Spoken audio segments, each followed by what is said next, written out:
This episode is brought to you by HP. Whenever you do your best thinking, the HP Spectre X360 is ready when inspiration strikes. With power save for battery life and focus mode to multitask, you can do your best thinking whenever and wherever it happens. The HP Spectre X360 2-in-1 convertible PC with Windows 10 saves battery life for whenever an idea hits you. HP Spectre X360, a more thoughtful laptop.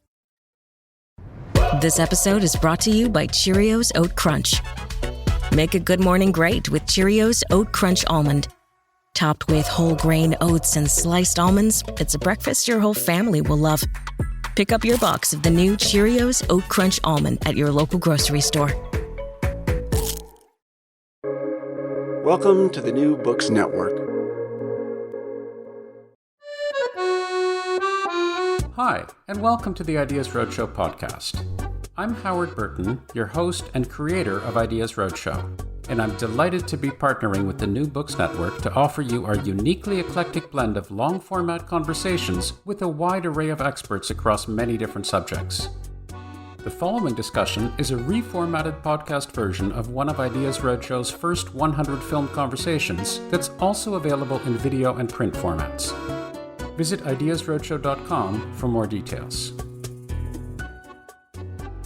While many people, somewhat inexplicably, still regard the theory of evolution as an issue of faith, something to believe in or not, like the existence of gremlins or possible dark matter particles, any practicing scientist worth their salt is intent on using it to give us a deeper understanding of the manifold mysteries around us. That was precisely the thinking of UNC Chapel Hill social psychologist Barbara Fredrickson, who years ago asked herself the fairly obvious but shockingly unaddressed question, what's the point, evolutionarily speaking, of positive emotions anyway? And once she found herself going down that road, questions like, how can we better stimulate and harness them, naturally weren't very far behind. When you were young, you were scholarly, but were you interested in psychology per se, or what sorts of things were you interested in?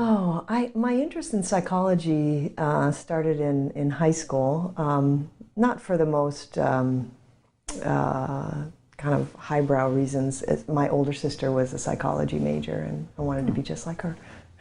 So she was a major at university, or she was so there was an age gap between. Yeah, she was 6 years older, and in graduate work in psychology.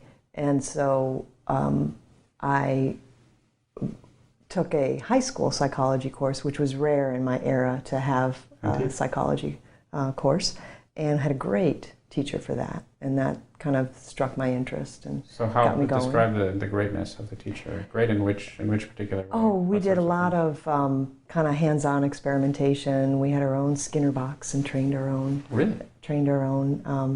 rats. We conducted social psychological experiments. And how many of you were there? There were probably about 20 of us in the class. Really? So, it wasn't a class that, it was a small class, very hands-on, great instructor.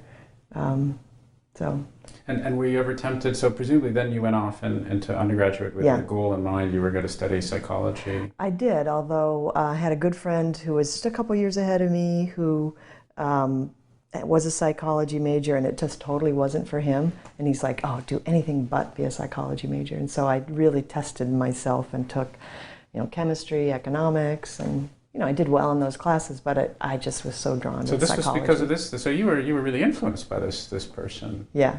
But then you came back. Not enough.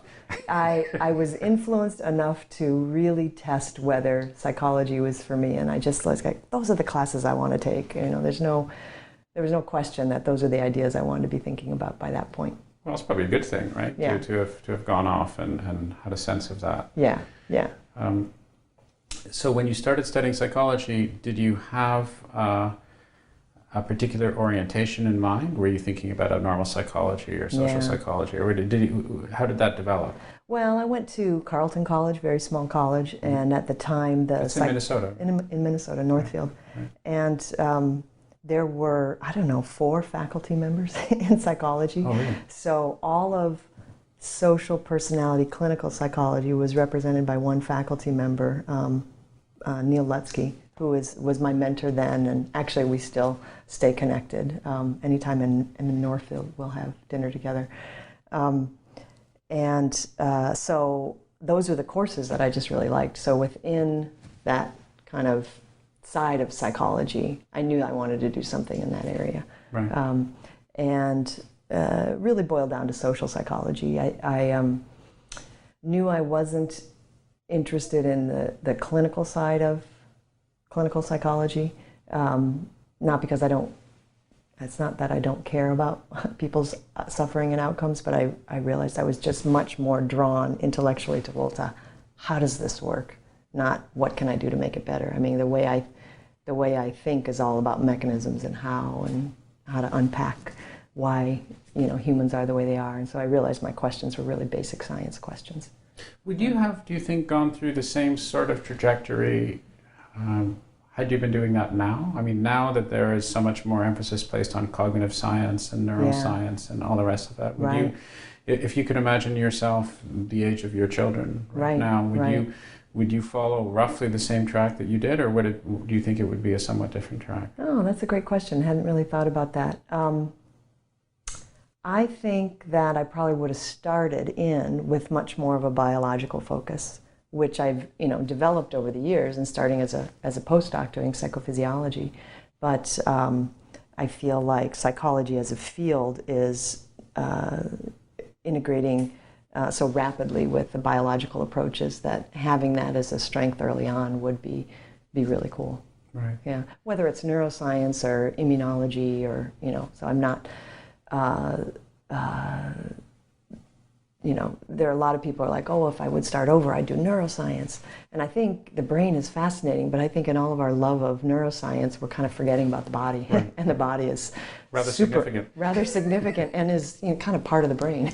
Part of our wisdom is in the body. And, so it's exciting for me to be able to be, revealing some of that. Right. So this whole notion of an integrated system. Right.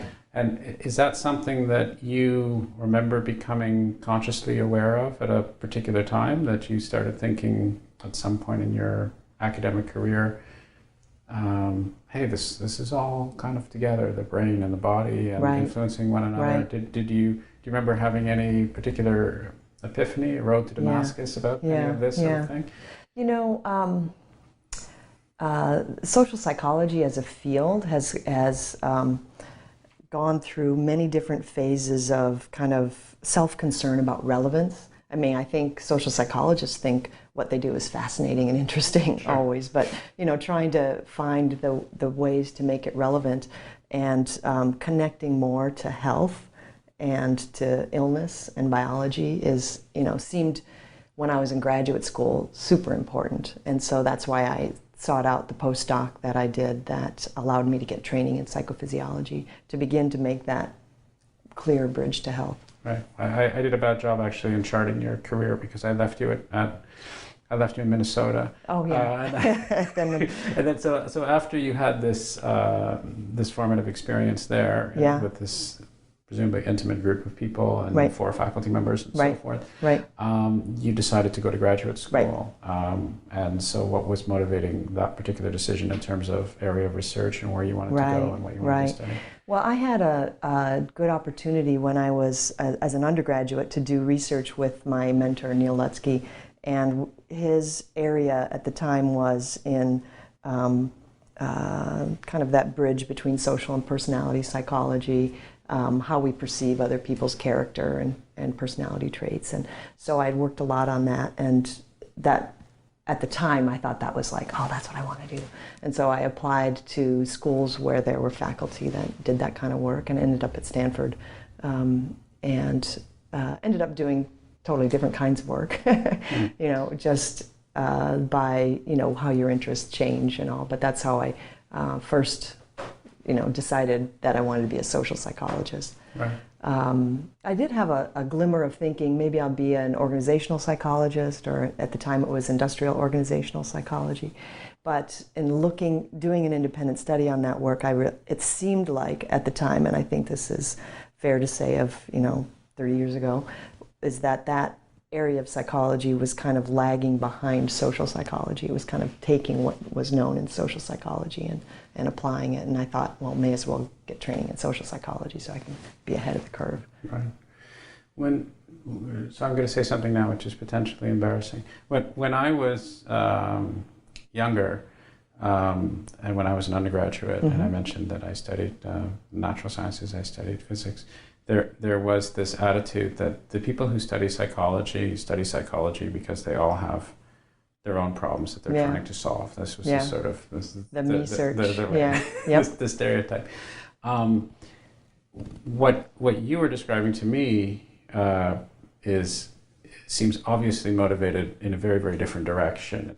It's not as if you're obsessed with yourself or integrating yourself or how am I working or I'm confused and I need to get some identification. It's really very, very outward and in many ways very positive at some level. You're not necessarily looking at the abnormal aspect of the human condition. You're looking at just the human condition writ large, not singling out any one particular aspect of that. So my first question is that true? And by nodding your head, I'm getting the sense that it probably was. And the second is how common is that, you think? Well, I think my first love was being in love with science, that you can answer questions that are, and just the whole process of kind of working on that edge of, oh, we don't know this. Well, let's design a study. Let's figure this out. It's just, it's fascinating. It's one thing to be consuming, the results of science, and a totally different game to be, producing it. And I just found that intellectually gratifying.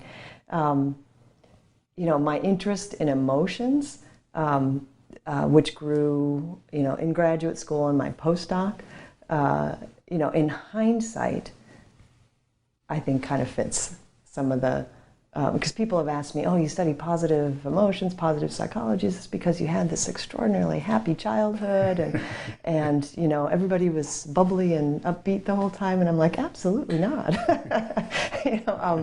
I grew up in Minnesota in a very stoic Nordic household. I mean, there was no discussion of emotions, very little expression of emotions. And actually in psychology at the time, there was very little study of emotions either. I mean, it was just not a target of scholarly work in the 20th century until the late 80s. I mean, it had been sort of part of psychology at the initial get-go 100 years earlier with William James.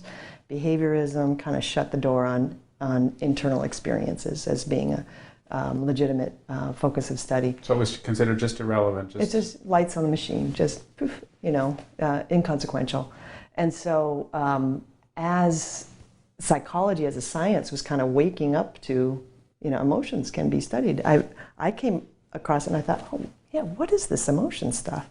Because it just wasn't part of the lexicon of, conversations in our family, for example, in the same way that, boy, my kids hear a lot about emotions. They're kind of like, yeah, Mom, that's enough. But, I think that, our culture has changed so much in terms of, we think of parents' job as emotion coaching or emotion socialization. That's, that wasn't even on the radar, and my parents were at that. So when you were at Stanford, what was your PhD thesis about? And then tell me about how you moved from there to do the postdoc that you were talking about before I interrupted you. Yeah. Well, interestingly, my PhD thesis was centered on an idea that came out of an undergraduate class I had, again, with Neil Letsky. It's like, so much of what I've done is, traces back to this early mentor. My mentors have been really influential along the way. But anyway, it was on the psychology of endings. And at first, I see, showing some surprise. People are like, endings? Well, what? Why trying to figure it out, that's all. Yeah. Why? What's the psychology of endings? And there's very little work on that. But it's just sort of how the endings of situations, the endings of relationships, the endings of life, what do they have in common, and what about them matters? And so I was drawing a parallel. I was working also with Laura Carstensen, who works in social gerontology, and central to her work is that late in life, people start to prioritize emotions in their social interactions. And I was noticing that, well, that happens at other endings too. Like when people are graduating from college. Right. They don't want to, make a new friend. They want to spend time with someone they know well. They want to, enrich a relationship. Right, so they're investing in that relationship rather than a relationship that they couldn't possibly give sufficient time to, I guess. Exactly. So that was my dissertation, was how any social ending creates the same kind of social behavior that you see in late life. And that debunked some early theories in social gerontology, which were centered on how older people are withdrawing from the social world in preparation how unique for their death. experience is, that you couldn't point to any precedents before. Exactly. And so Laura Carstenson's contributions to the field are really to say that's not the case, and my dissertation was a piece of the first evidence to show that endings do this. It's nothing about age.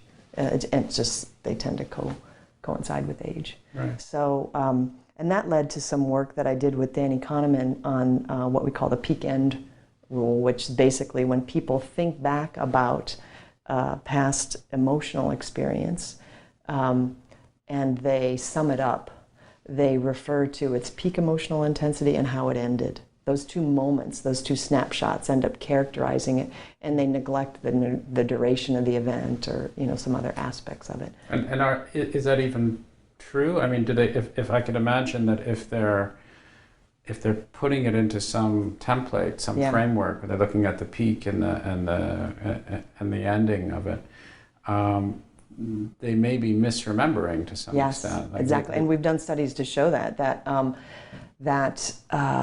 even if something is objectively, say, more pain overall, if it has an improved ending, then you think of it as, well, I'm more willing to repeat that than the one that was shorter that had a bad ending. So people do make cognitive errors because they extract the peak and the end. Do they learn, by the way? I mean, you could imagine that you've had n different endings, or let's say 4 different endings or something, so by the 5th time, are you any better at by some objective procedure at the ending process? Great question. I don't know that. So we didn't do the studies of whether people learn. We just were able to document that this is a reliable effect. And that's what got me interested in emotion, is kind of seeing these emotional hotspots, these, kind of the ways our memory tracks emotion. That's what first got me interested in doing a postdoc in emotions. Right. And were you surprised by the results that you were starting to find? With the endings? Yeah. No. With the during your postdoc, as with memories and emotions and so forth. Are you is your research unveiling things that you hadn't thought of necessarily before, or are you more or less saying, that's kind of what did surprise me, and what changes how we collect people's self-report of their emotional experiences now to this day, is that we tend to do a lot of studies where we ask people at the end of the day about their emotions of the day. And because of that early work, we don't say, okay, what's all the gratitude you felt today? We ask, what was the most intense, how intense was the most intense moment of gratitude? Knowing that people register those peaks, and they're not very good at remembering, or integrating over the whole. Yeah, I was going to say, so it's like just a spike. So we try to get a representative snapshot of what people's emotions were like by just grabbing those peaks, because we know those are a little more more reliably recalled. Right. So I want to talk a little bit about positive emotions, but I guess an obvious question to set it up that people had been thinking about at the time was contrasting it with negative emotions, and saying we have some sense of where the negative emotions come from an evolutionary perspective. Right? You see the woolly mammoth coming towards you, you're fearful, and something happens to you. You may distrust people because you may be skeptical. You may get angry with people, which has some physiological effect. And I'm not an evolutionary biologist, obviously, but it's not difficult to understand that these things are tied to our survival. Yep. But on the positive side, it's a lot harder to imagine where, how that might have actually That was the puzzle that drew me in, totally, was, we have these templates for understanding the value or the evolutionary value of emotions, and as the science of emotions began to develop, it was kind of a cookie-cutter template used for all emotions, which was emotions promote specific action tendencies, and those are the action tendencies that had helped our ancestors survive threats to life and limb. And so if you use that for positive emotion, or for understanding the evolutionary value of emotion, it's easy to just leave the positive emotions out. And so there were theories of emotion that were saying this is how emotions evolved, that didn't even mention positive emotions as among the emotions, which I just kind of find amusing, because they exist. They certainly do. And they're a human universal. Consider them very valuable as well. Yes, exactly. And so what I did in my early work is to point out that we can't use the same theoretical mold to understand the value of positive emotions, and in particular, the time scale is different. Whereas the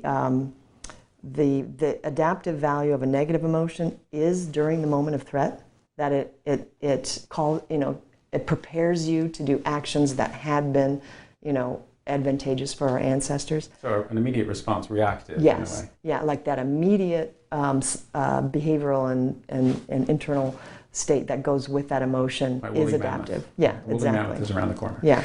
So, but with positive emotions, there's no clear action tendency that's going to save your skin right at that moment, because there is no threat.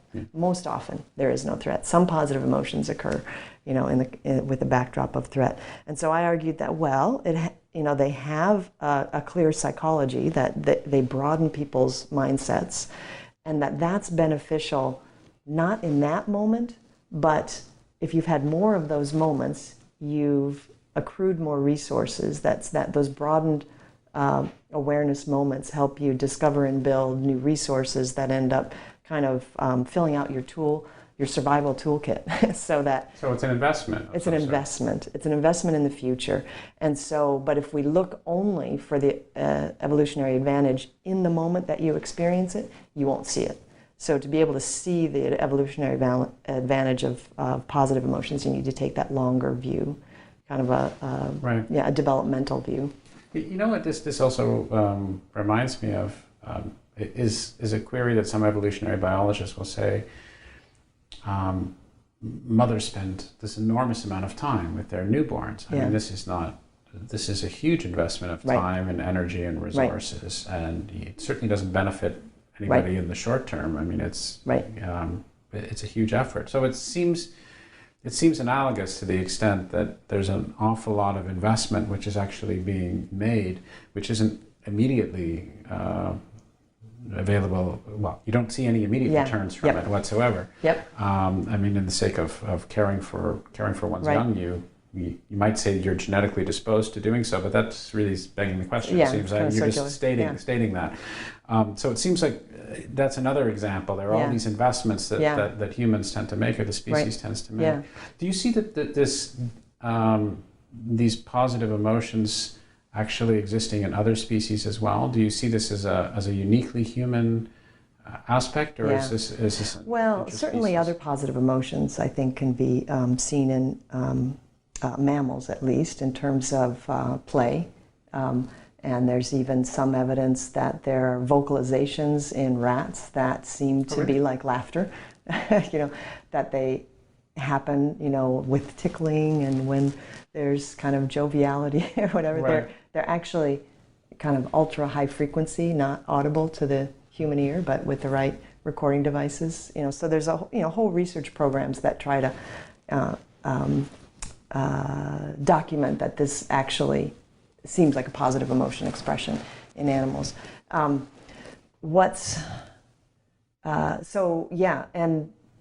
there's certainly play that goes on in other mammals too, that ends up looking like an investment in future behavior.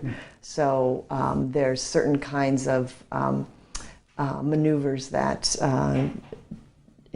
juveniles of a certain primate species will do only in play, which is, I think it's called jinking or something, where they kind of catapult themselves into a flexible branch and then go off in another direction. It's kind of like, run headlong this way and then you go that way. Cool. And it's, it's cool, but it also, as adults, they never do that unless it's a survival maneuver. They're so trying it's to training escape them, it. it's prepping them for that eventuality. Exactly. So it's something that's kind of part of play, and then it becomes useful at a later point. So this is a case. This is what I was really going for, as I'm sure you understood.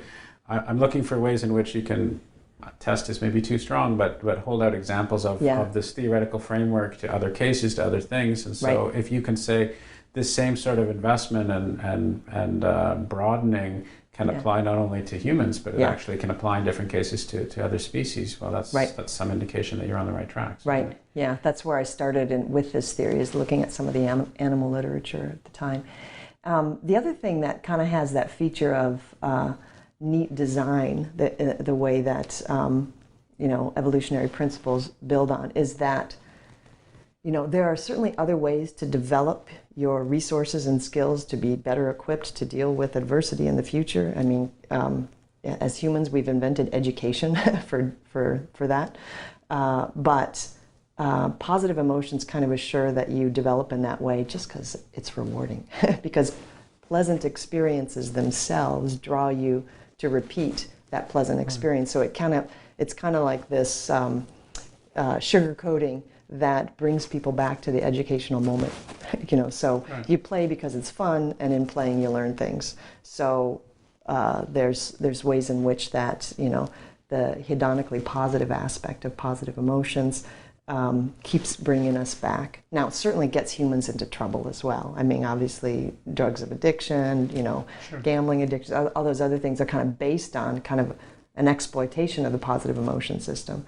But in terms of how it developed for our you're not responsible for that. You're responsible for giving me an evolutionary framework that makes sense. I mean, you can't stop people from going to Vegas all the time. Exactly. It's not my job.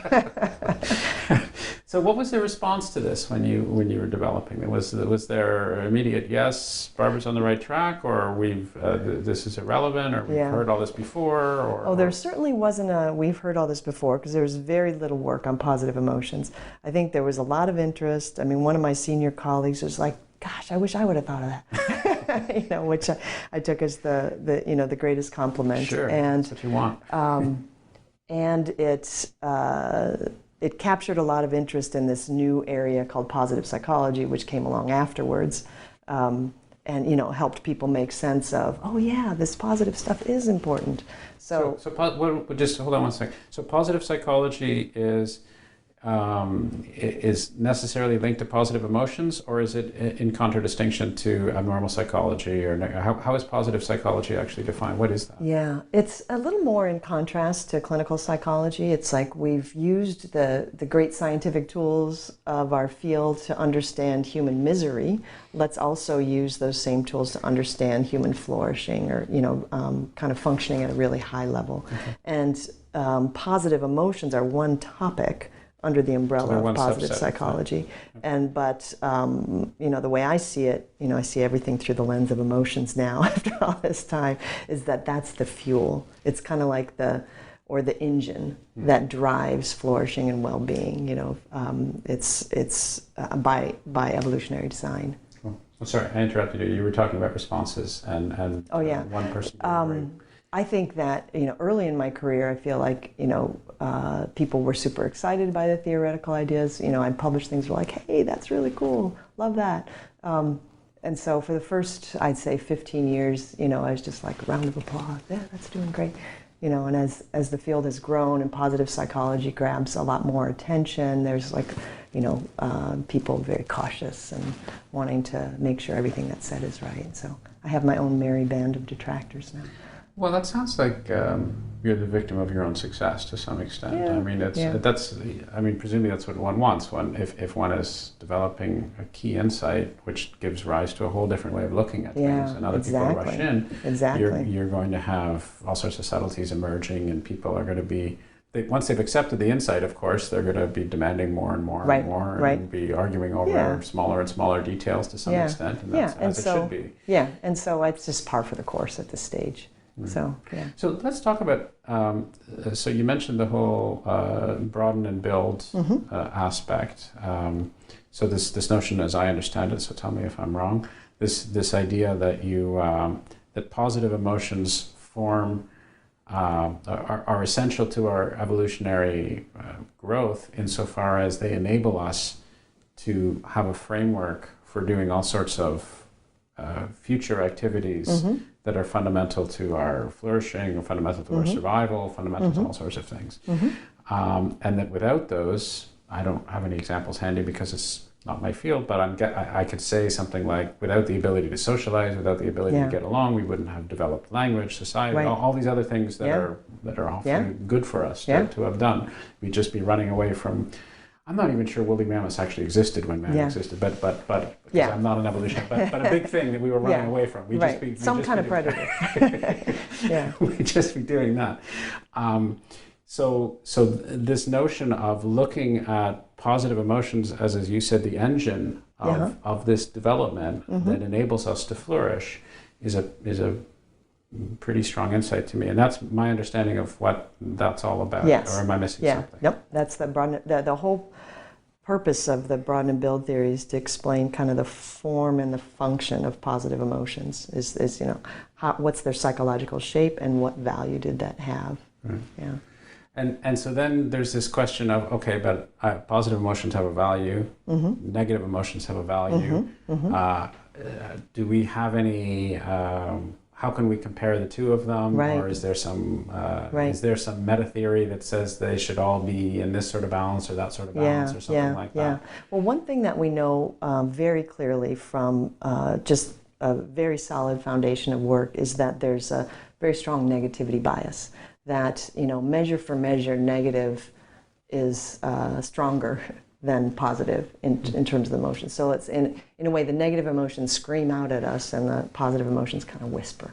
And that makes really good sense from an evolutionary perspective, in that if negative emotions are really about surviving the moment and positive emotions are taking advantage of an opportunity so that you might grow and become a better person in the future, well, one should trump the other. Negative emotions should trump. If we're here having this great conversation and that woolly mammoth comes through the window, we should stop. Yeah, and we will. Exactly.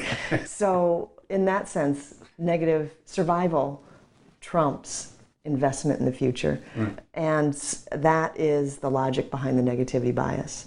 Now, and for that reason, there's that's the logic of suggesting that in order to flourish and really be at higher levels of mental well-being, that a ratio of positive to negative emotions needs to be higher than 1-to-1, because 1-to-1 the negative emotions will just railroad over the positive emotions.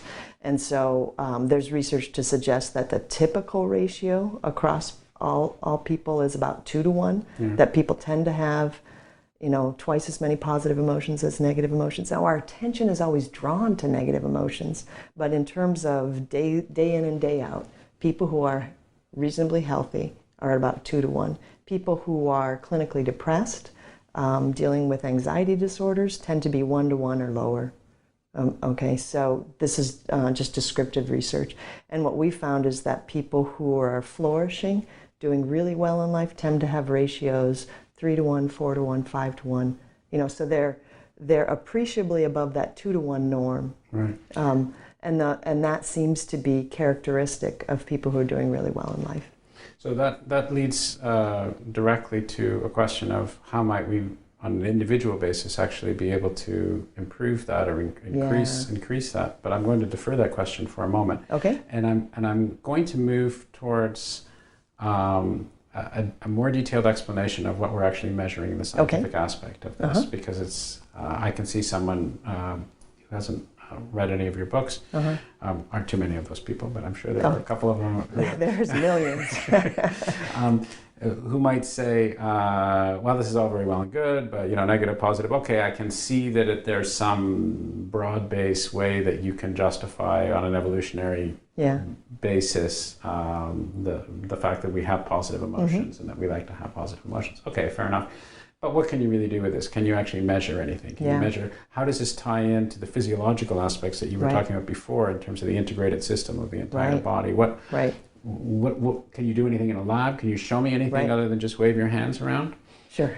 So we there's all kinds of ways to measure emotions. I mean, the key is to recognize that emotions are a complex system that's both mind and body at once, and that we can infer the presence of an emotion by kind of triangulating on it from a number of perspectives. People's self-reports about what they're experiencing are a vital piece of that, but just one piece. We often look at facial expressions, we'll often get observer reports, we'll often measure, physiological responses in terms of cardiovascular change or changes in biochemistry and so on. When we're doing laboratory studies, there are typical ways that are used to reliably induce positive emotions in the laboratory. And we tend to work with mild positive emotions, which I actually think is a strength of the work. It's hard to bring the really extreme positive emotions like at the birth of a child or winning a lottery. You're not bringing those events into the laboratory. If you could do that, by the way, I think there'd be a lot of money for you. Yeah. I mean, if you can manufacture those. The really intense one. But what the research shows that what matters about positive emotion experience is the frequency, not the intensity. So intensity, that's great for, highs every once in a while, but in your day in and day out frequency of mild positive emotions is far more important than having a few really intense and when you say important, you mean important? Important in terms of well-being and flourishing and maintaining mental health. Right. So we bring those mild positive emotions into the lab in very, beguilingly simple ways. Showing people short video clips of baby animals or beautiful nature scenes, or giving people an unexpected gift, usually very small, like a bag of candy. We don't let them eat it, so we know it's not a sugar high that's affecting it. They take it as a gift, it's just sort of an unexpected gift. Because if you gave me candy and then wouldn't let me eat it, my positive emotion would turn around. You get to eat it. You get to eat it later. Okay. So you're just not eating it during the experimental testing. So the unexpected gift, the video clip, sometimes writing about a positive memory, or think of a joyful time and write a story about that. All those different techniques are used, and then we measure sort of what happens to the scope of people's thinking right after that. So there's some aspects of the broaden and build theory that you can test in the laboratory, and those are the things that have to do with how does it change the way the brain works in that moment, how does it change what happens in terms of physiology, in terms of undoing negative emotional agitation. Other aspects of the theory you can't test in the laboratory by by definition. This build effect, this incremental effect, because you don't have enough time to wait. Yeah. And so there we measure people's self-reports at the end of the day repeatedly over weeks and weeks and weeks. So you have these longitudinal studies. We have longitudinal studies where people just get used to every night reporting in what was the greatest amount of 20 different emotions that they experienced, the greatest amount of anger, irritation, annoyance, the greatest amount of gratitude and appreciation. So people kind of get used to reviewing their day in that way. We find that just simply doing that doesn't change people's emotions over time. That's what I was going to ask. Yeah, but it's a good benchmark. And then by getting, we're not asking people what a lot of other researchers might do is say, well, tell me about your emotions in general. Think back to the last month. What do you usually feel? I think people can't answer that question. They just make things up. Or they make things up that are broadly consistent with their views of their own personality. You get much more variability if you ask people closer to the size and shape of an emotion, which is very short-lived. So, we just try to get them right out at the end of the day. Other people use what's called ecological momentary assessment of, a beeper study where you text somebody and say, what are you feeling right now? But there's pros and cons to either approach. Each of them misses a lot of the emotional experience, and I think you represent more of it in the end of day reports than just, you can't beat people 100 times in one day. They run from your study screaming. So you might beat them 5 times, and who knows if those 5 moments are representative. Do you quantify emotions? You talk about a stronger emotion and a milder emotion, and I mean, I can understand that intuitively. Right. Birth of a child is obviously a very intense emotion, and getting a bag of candy can't really compare unless it's really good candy. Is there a way that you can quantify this? Well, within... I can't really imagine it. That's all. It's not a perfect quantification. I mean, people's frame of reference is their own personal frame of reference. Right. And so sometimes people will use a scale that's anchored with the greatest amount in my entire life versus, just a little bit or none. And we tend not to use the greatest amount in your entire life anymore, because then people just avoid that completely and are just working with this small part of a scale. Right. We use like a 0 to 4 scale, right, from none to a great deal or very intense, depending on whether we're trying to get frequency or intensity. But I'm looking more. I guess what I have in mind is sort of a James Bond type polygraph test. When somebody's able to say, I can see you're very excited because they've hooked me up to some contraption and my pupils are dilating.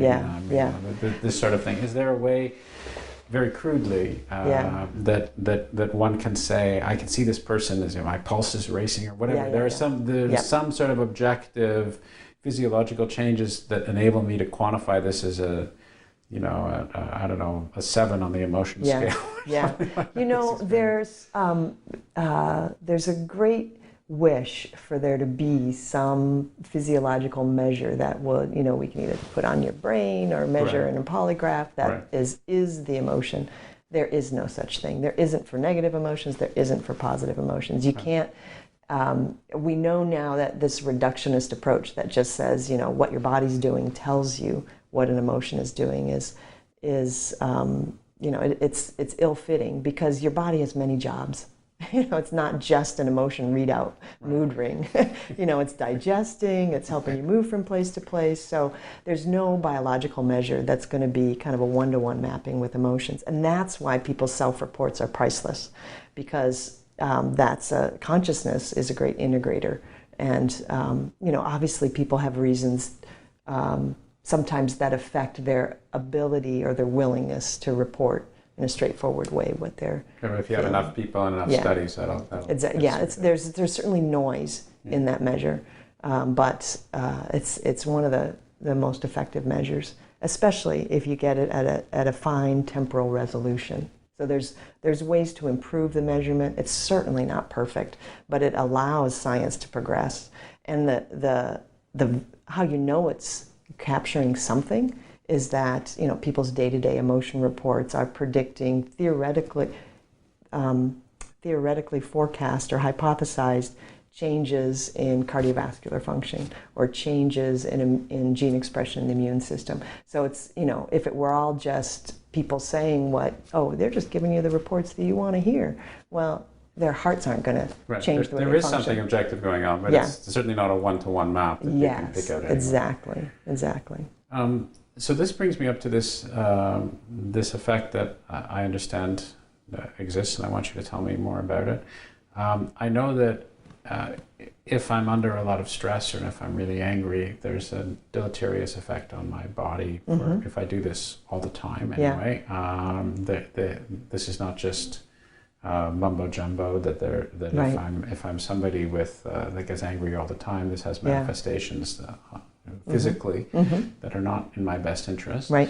And my understanding is that you've done studies and and illustrated that there is a possibility of, to some extent, redressing or reversing some of this deleterious effect, this undoing by submitting oneself to positive emotions. So that just as there are negative effects on the body due to prolonged and maybe deliberately high, or not deliberately, that's not the right word, but due to prolonged, egregiously high negative emotions, one can remedy that to some extent, or one can go in the direction of remedying that by submitting people, having people experience positive emotions. Right. So it took me a long time to get that. I'm probably gonna have to just cut it all anyway. But tell me about the undoing effect, and tell me if I'm completely off base. No. This was actually the first finding that I had on what positive emotions might be capable of doing, that kind of served as the kernel that then led to the development of the broaden and build theory. And this came from an idea of one of my other former mentors, Bob Levinson, who is well known for his work on kind of discovering what the bodily signatures are of different emotions. And in doing that early work, he had found sadness seems to have one particular autonomic signature, fear another, anger another. And in that work, it looks like positive emotions have none. They don't have a signature. They're not showing, they're not registering in peripheral physiology.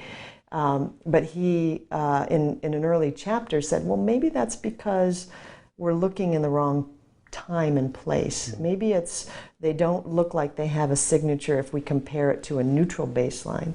But if we start out when people are anxious or freaked out, then maybe positive emotions, in a way, the way I phrase it, they don't quite do anything to the cardiovascular system, but they can undo activation in that system. So in a way, positive emotions function as like a reset button. Right. That kind of bring us back down to our baseline calm levels.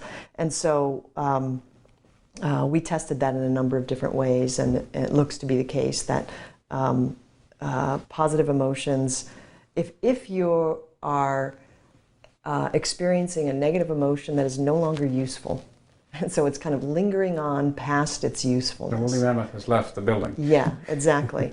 Then if you have the choice to just continue to ruminate about that woolly mammoth, focus on something neutral or focus on something positive, the thing that's going to get you to reset the fastest is focusing on something positive. So that's the undoing effect of positive emotions, which I think now is,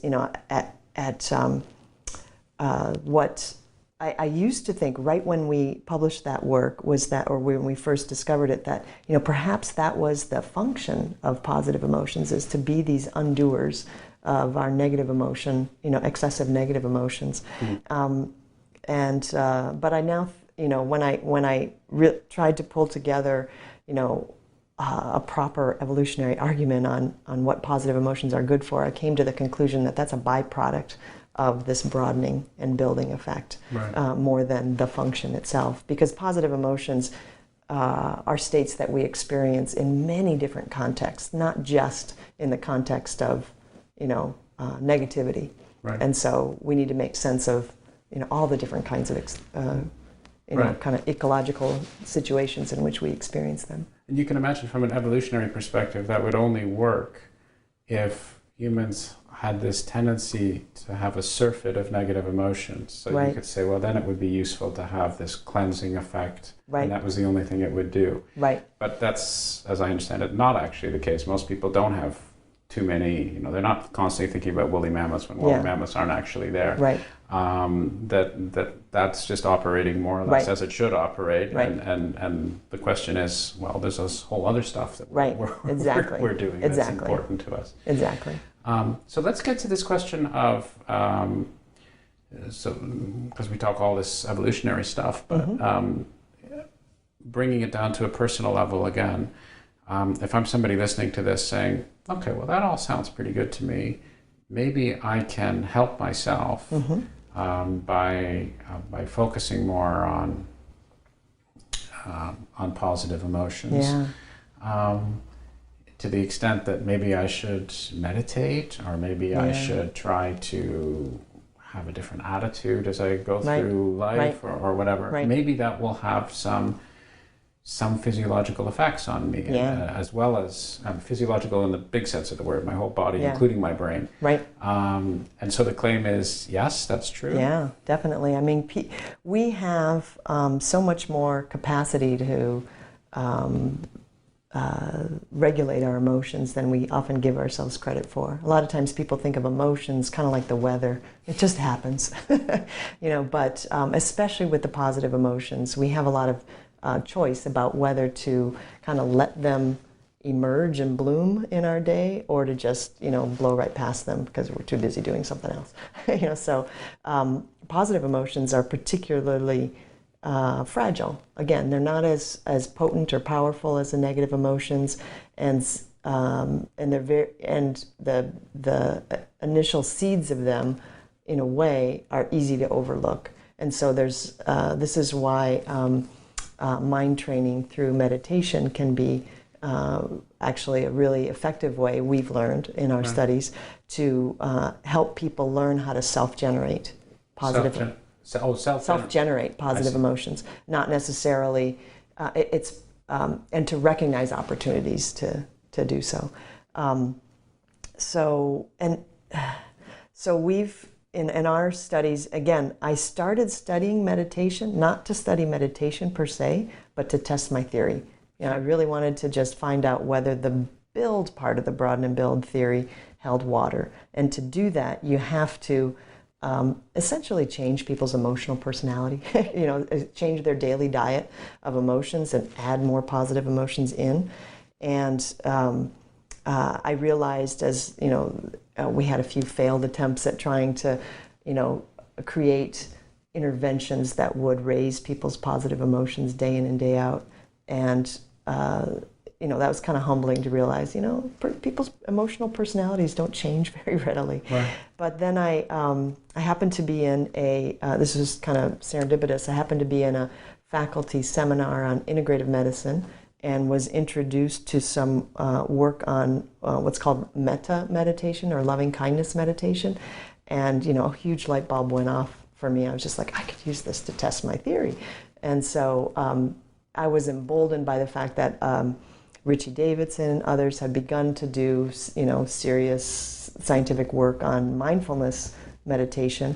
And I thought, okay, we'll just swap in a different kind of meditation, one that has a lot more focus on cultivating emotional states, and not so much just pay attention to what is. It has a specific aim or intention, is to cultivate these warm and tender emotions, and that's been really fruitful for my research lab. I mean, we found, yes, that people can increase their positive emotions, not in a whopping way. Again, it's just a subtle upward shift in everyday mild positive emotions. That's what people can create in their lives, and that subtle shift leads to changes in resilience, resourcefulness, cardiovascular health, immune health. I mean, so it doesn't have to be a whopping change. People aren't going from like the most dour person in the world to the happiest go lucky person in the world. It's just kind of like a slightly more upbeat, uplifted, cheerful version of oneself. And what seems to be especially important are feelings of positive connection with other people. So what we've discovered is even interventions that don't rely on meditation, that just ask people to reflect on their moments of connection on a daily basis, they lead to shifts upward in positive emotions and changes in cardiovascular health. And tell me about the timelines involved, because I can imagine you mentioned that this works on a different time scale, obviously. Longer time scale, the whole idea of broadening and all the rest of this. So that makes me think, well, there must be some kind of a threshold. I mean, 2 minutes is clearly not enough. 2 years is probably more than plenty. So you probably have some sense as to how long you have to be doing this so that you start seeing effects. We've always done these tests with a certain dosage of meditation. So we haven't done titration studies that's like, okay, what's the minimal and what's, whatever. So I can tell you what we have tested, which is people are in a 6-week workshop on meditation where they attend a group class for 1 hour a week. And then we ask them to do home practice every day. People don't do it every day, 3 to 5 times a week. So they end up investing between 60 and 90 minutes in this practice over the course of a week, which is a lot less than a lot of other meditation interventions, which ask people to devote, an hour a day. So the guided meditations we've used are really short, like 15 to 20 minutes. And so we find that basically over a season, we see these changes over 2.5, 3 months. So, from our time 1 to time 2 testing. So those are the characteristic timescales that you're dealing with. Do you have asking you to speculate, do you have a sense as to what a minimal duration might be? Yeah. Well, we find with these micro interventions, they're just reflecting on connection. Right.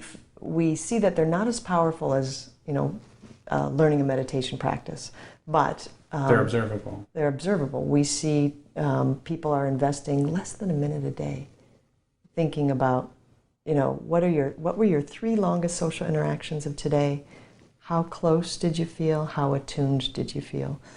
We find that asking yourself those questions about connection leads to emotional changes and cardiovascular changes. And one of my graduate students right now is doing work to figure out, what are these questions doing? Are they changing the way people value their experience, or are they kind of nudging their behavior in a different way? Like, if I'm going to have to answer that question every day, I better try to find some connection. So we're going to see if it's a behavioral shift or more of a cognitive shift. Right. But so that's sort of where the state of the science is right now. But that's a practice that people who are, not everybody's into meditation. It's not going to be something everyone's interested in investing time in, but that's reflecting on connection is something that we often don't do. We might do it on Thanksgiving or, some key moments of the year, but if you take that up as a daily ritual, that matters. Right. And that also picks up on something you had said before, but that I hadn't myself picked up on. But this idea of connection being very significant. Yeah. So that one starts thinking about a hierarchy to some extent of these emotions. And some are more significant than others. And that one is right, it seems, at the very top of the hierarchy. Yeah.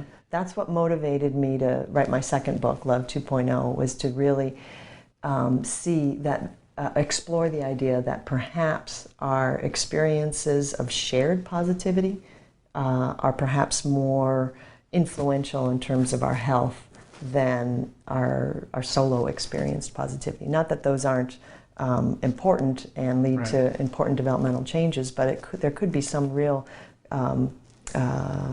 hierarchy, if you will. Like they might be kind of like super nutrients. If all positive emotions are nutrients, these are the broccoli, in a sense. And from a person on the street, common sense view, this is not so surprising, because love is something broadly defined that exists all over the place. Right. It certainly is something which drives human societies. Right. You talk to anybody on the street, they'll want to talk to you about, if you ask them the right way, maybe, about their personal experiences. So the fact that this is so incredibly prevalent in our society, in our species, it might be certainly linked naively to the fact that it has such significant effect on us. Right. Well, but one of the things I think is important to recognize is that currently our culture, we tend to think of love as, finding that soulmate, that one relationship. And, what's kind of sad about that is that, for most adults, at least in the U.S., they either have never found that one person or have since lost that one person. So, does that mean there's, no love in their lives? And no connection. Mm. And so what I'm doing is kind of lowering the bar on what love is and describing it as these micro moments of positive connection that we can have with people we know well, people we've never met before. And, I think that the value of the positive connections, the small positive connections we make in our community, is that they may contribute to that sense of just, I'm safe in this place. So having lots of these micro-moment positive connections with people you don't even know may actually be just as powerful as the ones that that strengthen your most important bond relationships. Right. It's this whole argument about frequency and integrating something rather than necessarily intensity of one or two experience. Exactly. And what has the response been to Love 2.0 and this idea of these connections being singularly important to us, and the physiological link that's there? Well, I think the reception has been good. I've got a number of colleagues who have been interested in, it's like, oh, if that's true, well, I've got some data that might, help test this. And so it's led to some neat projects. And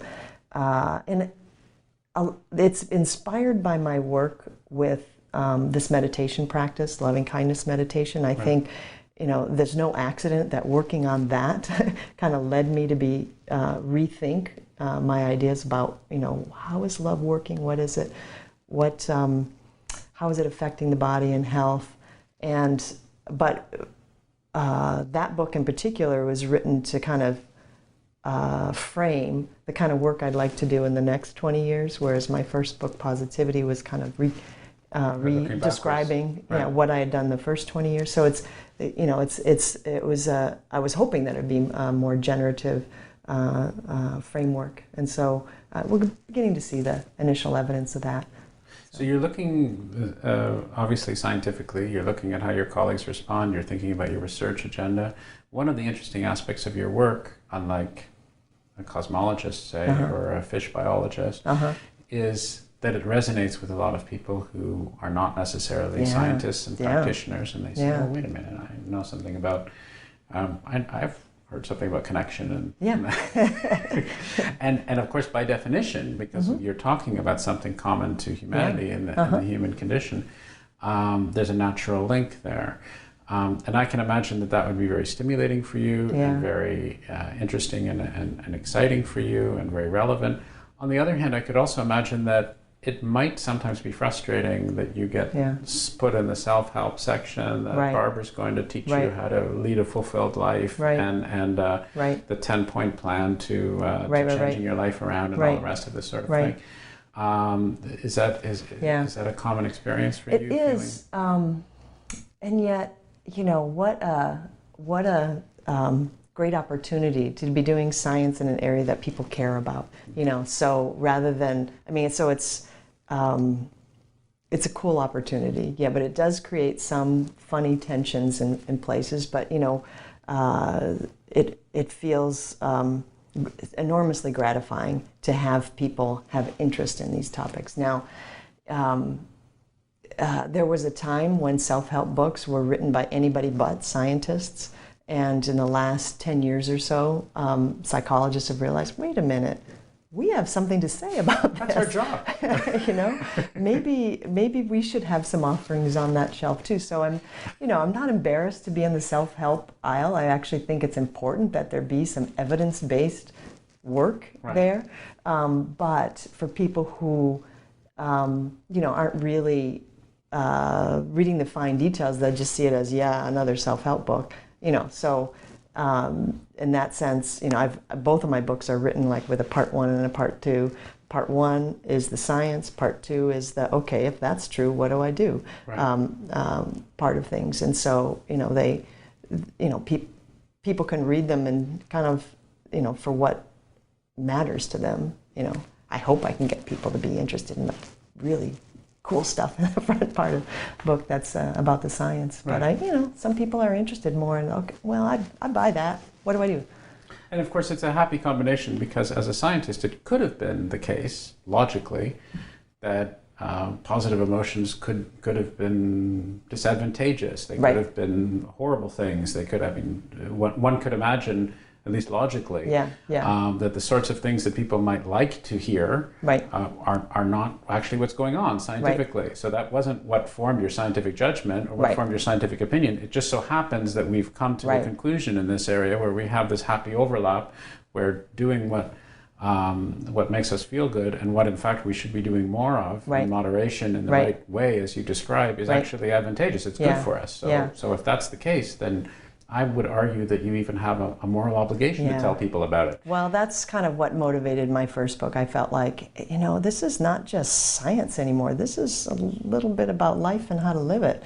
And people should know, it did feel like a calling to, I never would have imagined I would write for a general audience. When I envisioned my career early on, it wasn't on the list of things that I would do, but it did feel like, I find this incredibly useful to know this. Other people might too, so let's, and it's just it's also a very different kind of writing than writing empirical articles, and I found that enjoyable too. So that was a neat, I see it as an extension of my teaching mission. So I'm not just teaching students in my own university, I'm also teaching anybody who's interested can kind of learn through that way. And yet, there's one caution to what you're saying though too, is that just because positive emotions have these benefits for us in terms of building our resources, helping us become better versions of ourselves, doesn't mean that our attempts to self-generate them are not going to backfire. Because I think a lot of people maybe I describe it in Love 2.0 as like there's the authentic positive emotions or genuine positive emotions, and then there's the wishful thinking positive emotions, which is, no, I'm feeling fine, no, I'm great. It's just, that's kind of staying up here in the head in terms of words you say to other people, words you say to yourself. It even can be, pretty locked in as self-deception. But the key to seeing the difference between these kind of forced smile versions of positivity and the genuine article is seeing how much they're kind of filtering down into the body, into the ways you carry yourself, into your emotional calmness, into your ready social connection. So. And normal people can see this. I mean, non-scientists are able to determine that. Can you? Can you as a woman on the street, not you, but can a woman on the street be able to self-diagnose herself and say, gosh, I thought I was self-generating these things properly, but in fact I wasn't? Yeah, I think you can to some degree if you're willing to look in the right places. It's like, oh, does the day feel easier? Do I feel more capable? Or do I feel like I'm growing in resilience? Oh no, I'm feeling really brittle.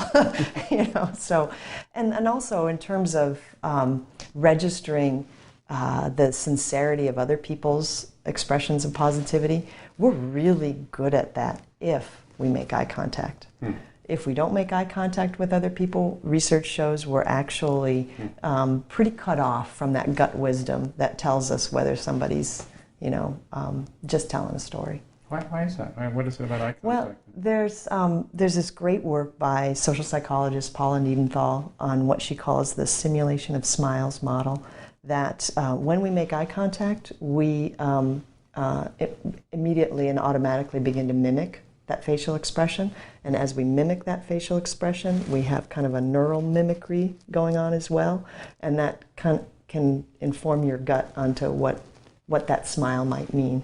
There's not just one kind of smile. There's kind of the, I'm enjoying my chocolate, totally oblivious to you smile. There's the, we're sharing an experience smile. Or there's a kind of a gloating smile, I'm better than you, And so to be able to disambiguate all those different kinds of smiles, if you don't make eye contact, you're not good at that.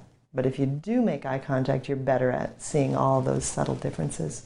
And so other people are actually really good